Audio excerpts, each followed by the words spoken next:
Assalamualaikum warahmatullahi wabarakatuh. Perkenalkan, nama saya Dwi Arya Mandana dari kelas Akuntansi Syariah 3F.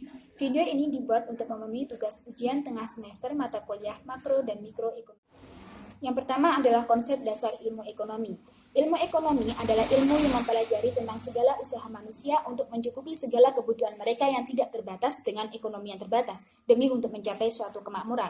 Dalam analisis ekonomi modern, ekonomi dibagi menjadi dua analisis utama, yaitu ilmu ekonomi mikro dan ilmu ekonomi makro. Yang pertama, mikroekonomi adalah ilmu ekonomi yang menelaah hubungan perilaku variabel ekonomi secara individual, yaitu permintaan, produksi, konsumsi, dan harga dari suatu barang. Ekonomi mikro menjelaskan bagaimana dan mengapa sebuah pengambilan keputusan dalam tiap unit ekonomi dan menjelaskan perilaku industri dalam menentukan jumlah tenaga kerja, kuantitas, dan harga yang terbaik.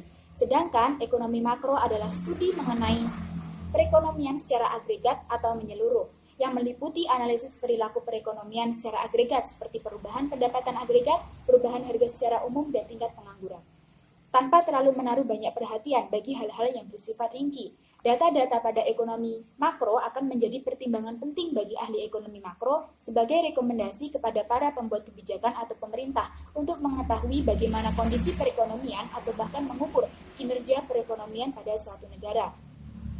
Adapun indikator dalam ekonomi mikro dan ekonomi makro adalah produk domestik bruto real atau PDB real yang mengukur pendapatan total semua orang dalam perekonomian selama periode tertentu, tingkat inflasi yang mengukur seberapa besar harga meningkat, dan tingkat pengangguran yang mengukur bagian dari angkatan kerja yang belum bekerja. Adapun perbedaan dalam ruang lingkup ekonomi mikro dan makro. Ruang lingkup ekonomi makro antara lain teori harga, teori produksi, dan teori distribusi. Sedangkan ruang lingkup ekonomi makro adalah kebijakan fiskal, kebijakan moneter, kebijakan segi penawaran, dan harga komoditas barang. Terdapat beberapa permasalahan dalam mikro dan makroekonomi. Secara garis besar terdapat 4 masalah pokok pada ekonomi makro, yaitu masalah inflasi, masalah pengangguran, masalah keseimbangan neraca pembayaran, dan masalah pertumbuhan ekonomi. Adapun masalah dalam ekonomi mikro adalah tentang apa yang harus diproduksi, bagaimana cara memproduksinya, dan untuk siapa barang dan jasa tersebut diproduksi. Suatu sistem ekonomi adalah suatu aturan dan tata cara untuk mengatur perilaku masyarakat dalam melakukan kegiatan ekonomi untuk meraih suatu tujuan. Dalam penggolongan sistem ekonomi dapat dilihat dari berbagai sisi. Jika dilihat berdasarkan mekanisme yang mengatur kegiatan ekonomi, sistem ekonomi digolongkan menjadi 3. Pertama, sistem ekonomi tradisional. Kedua, sistem perekonomian pasar atau liberal. Dan yang ketiga adalah sistem ekonomi komando.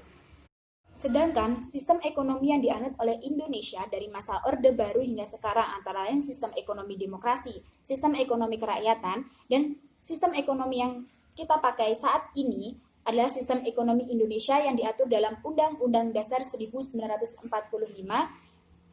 berdasarkan UUD RI tahun 1945 pasal 33 setelah.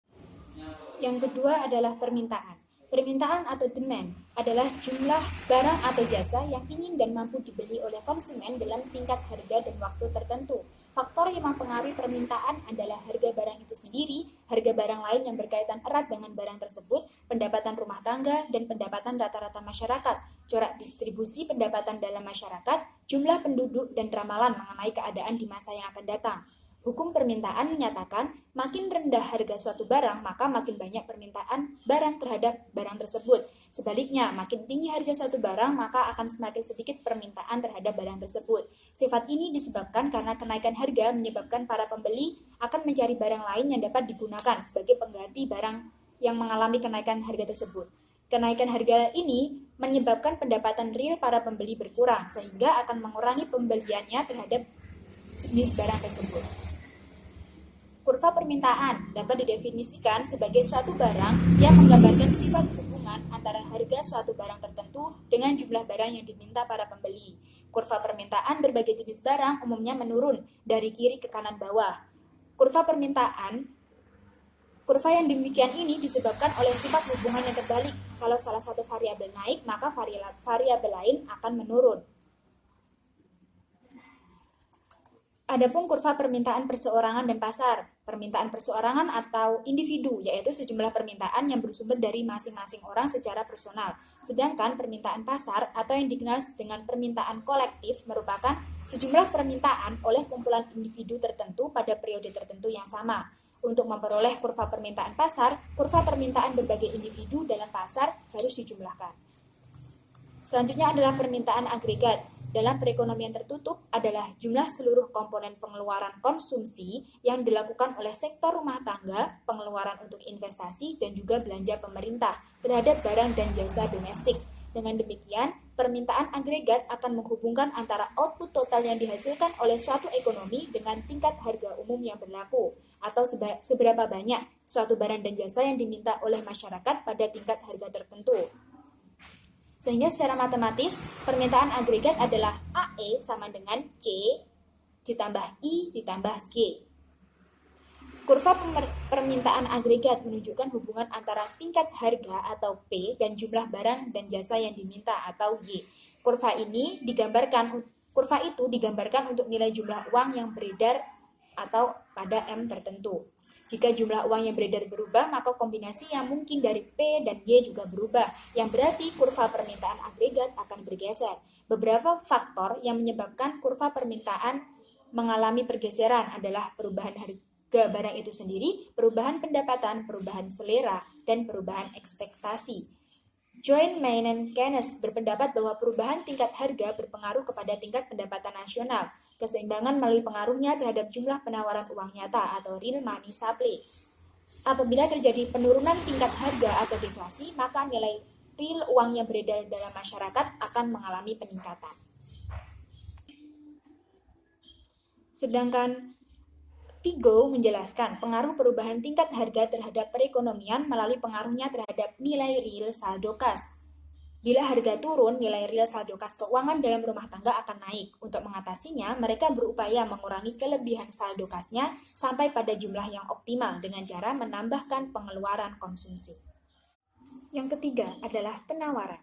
Penawaran adalah banyaknya barang atau jasa yang tersedia dan dapat ditawarkan oleh produsen kepada konsumen pada setiap tingkat harga selama periode waktu tertentu.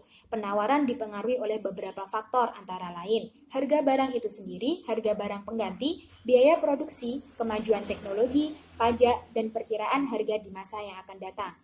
Hukum penawaran pada dasarnya mengatakan bahwa makin tinggi harga suatu barang, semakin banyak jumlah barang tersebut yang akan ditawarkan oleh penjual. Sebaliknya, makin rendah harga suatu barang, semakin sedikit jumlah barang yang ditawarkan. Perekonomian umumnya mengalami gelombang pasang dan surut, setidaknya dilihat dari perkembangan tingkat output dan harga. Pada pandangan klasik, dalam jangka panjang, tingkat output ditentukan oleh jumlah modal dan tenaga kerja, serta ketersediaan teknologi. Tingkat output tidak bergantung pada tingkat harga. Kurva penawaran agregat jangka panjang bentuknya adalah vertikal. Produksi di tingkat ini menunjukkan posisi kesempatan kerja penuh. Sedangkan menurut pendapat Keynes, penggunaan tenaga kerja penuh atau full employment adalah keadaan yang jarang terjadi, dan hal itu disebabkan karena kekurangan permintaan agregat yang terwujud dalam perekonomian. Penurunan tingkat upah akan menurunkan daya beli masyarakat. Kurva penawaran juga dapat bergeser atau berubah ke arah luar jika ada penurunan biaya produksi, pengurangan subsidi dari pemerintah, kondisi iklim, dan lain-lain. Pasar suatu macam barang dikatakan akan berada dalam kondisi seimbang atau equilibrium apabila jumlah barang yang diminta di pasar sama dengan jumlah barang yang ditawarkan. Harga keseimbangan adalah tingkat harga di mana jumlah suatu komoditi yang ingin dibeli oleh konsumen dalam suatu saat tertentu tepat sebanding atau sama dengan jumlah penawaran yang ingin ditawarkan oleh para produsen. Selanjutnya yang keempat adalah mekanisme pasar dan pengeluaran agregatif. Keseimbangan ekonomi adalah keadaan dunia di mana kekuatan ekonomi yang seimbang dan tidak adanya pengaruh eksternal. Nilai keseimbangan dari variabel ekonomi tidak akan berubah.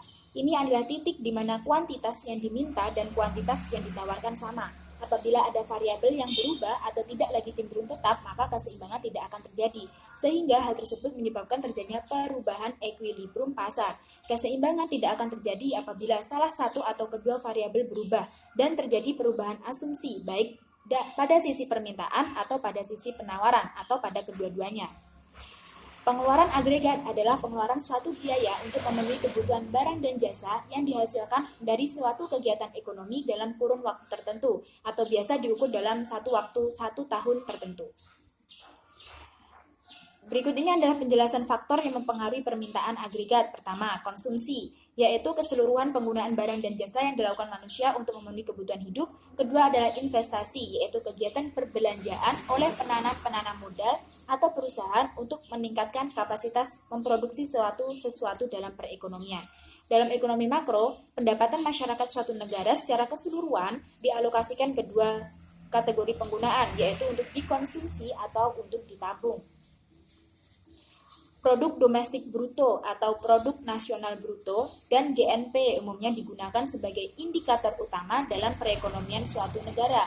GDP adalah total nilai barang dan jasa yang diproduksi oleh suatu negara dalam suatu tahun. Keseimbangan umum real GDP dan tingkat harga ditentukan pada titik silang antara agregat demand dan agregat supply, baik jangka pendek maupun jangka panjang. Ada 3 metode yang bisa digunakan, yaitu metode produksi, metode pendapatan, dan metode pengeluaran. Dalam bidang ekonomi, produk domestik bruto (PDB) atau GDP adalah nilai pasar semua barang dan jasa yang diproduksi oleh suatu negara dalam periode tertentu. Equilibrium jangka pendek dapat tercapai ketika permintaan agregat sama dengan penawaran agregat jangka pendek. Equilibrium jangka panjang terjadi ketika permintaan agregat sama dengan penawaran agregat jangka pendek pada titik di kurva penawaran agregat jangka panjang. Yang kelima adalah teori perilaku konsumen dan produsen. Utilitas adalah tingkat kepuasan yang diperoleh seorang individu dari mengkonsumsi suatu barang atau jasa atau melakukan suatu aktivitas. Fungsi utilitas ini sangat penting untuk mengukur kepuasan konsumen dalam mengkonsumsi suatu barang atau jasa. Tingkat kepuasan konsumen terdiri dari 2 konsep, yaitu kepuasan total dan kepuasan tambahan. Total utility atau kepuasan total adalah jumlah kepuasan yang diperoleh konsumen karena mengkonsumsi berbagai jumlah barang. Semakin banyak barang yang dikonsumsi pada suatu persatuan waktu, semakin besar pula kepuasan yang diperoleh.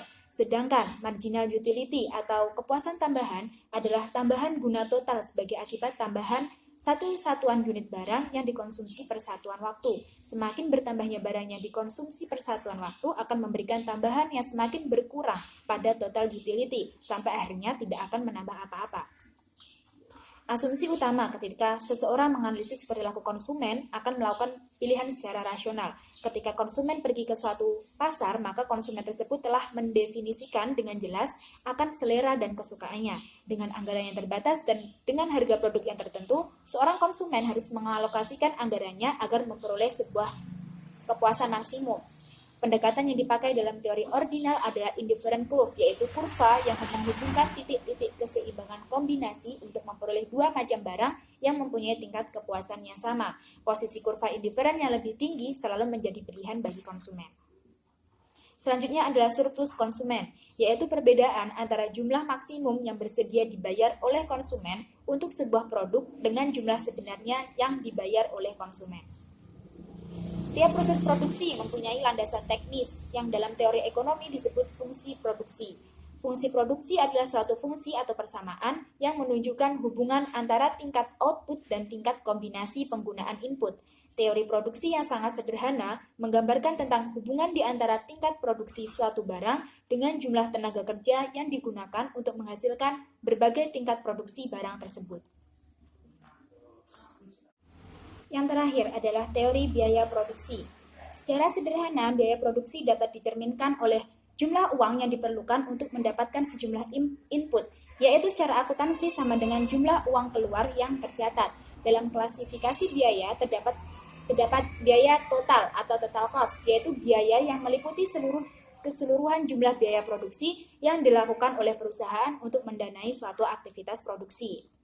Dan yang kedua adalah biaya rata-rata yang didefinisikan sebagai biaya total dibagi dengan kuantitas output atau jumlah unit yang diproduksi.